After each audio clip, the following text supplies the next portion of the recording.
So I have a situation over here, two things that I'm going to put in this video. The first one is that the grout over here, the grout lines are really dirty, and we're going to work on them. We're going to make them nice and clean, and also we're going to fix some tiles that are here that are broken. So we're going to go ahead and start with that, the idea of cleaning all this. I'm going to show you the materials in a moment, so we can make it look nice and crisp again.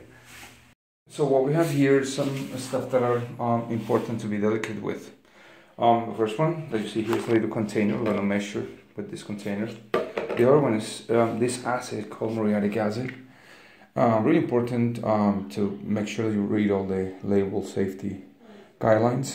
It's really delicate. We're going to dilute this acid in a ratio of 1 part of acid by 10 parts of water. Be careful with that. For that, we're going to use this to scrub the floor as a plastic brush, and some gloves to protect your hands, and some little brushes when you get to little corners that you may not be able to reach with that. Along with that, we're going to use a little sponge, a little pad to scrub the stuff with. So we're going to go ahead and in an empty clean bucket, we're going to mix some cold water and continue.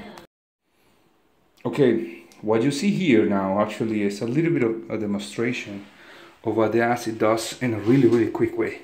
I did a little version in Spanish over here, and so I have my solution here. This is not it's some sort of like a commercial type of thing, because I make my living with this type of work. So but it's really useful. If you notice, this section over here is yellowish kind of thing, and you notice how white and clean is here. It's like nothing happened. So I'm going to show you this step. I'm going to get a little sponge, submerge it over there.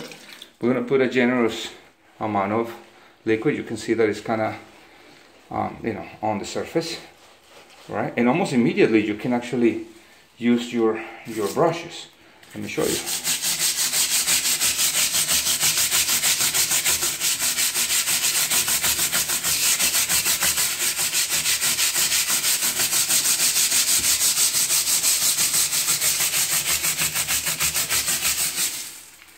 Can you believe it? Now you have a way of working way faster than bleach or whatever other product they sell, and we're using small amounts of the acid, so it's really inexpensive. You just need to be careful with your hands. So what I'm going to do is I'm going to start with that corner. This was a demonstration. I'm going to start with that corner and come back.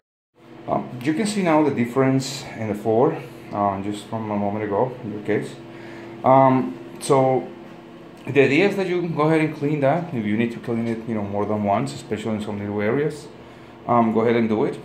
But the thing that happens with this is that you want to make sure that you seal this after it's nice and dry, and the reason is that the grout joints will be porous, will absorb a lot of things. So once you give it like a one day or so of drying, or day and a half of drying, you want to go ahead and apply a sealer. Here's an example of a sealer. This is a spray sealer. You just spray it on top, remove the excess, let it dry, and you're good to go. So that's how good some sealers are. This will help to prevent all the stains to go back again inside there, and you can do it every 2-3 years, so your surfaces are nice and clean. So I hope this video will help you to understand how you do your own projects. Be careful with the type of materials that you apply the muriatic acid on. Tiles and porcelain tiles and ceramic tiles are very good materials that will support that, but there are some other porous or stones or other materials that will work in a different way. So you want to make sure that you read the label that is there. So thank you so much for watching. If you're not a subscriber, please subscribe. If you are, thank you as always. See you in the next one.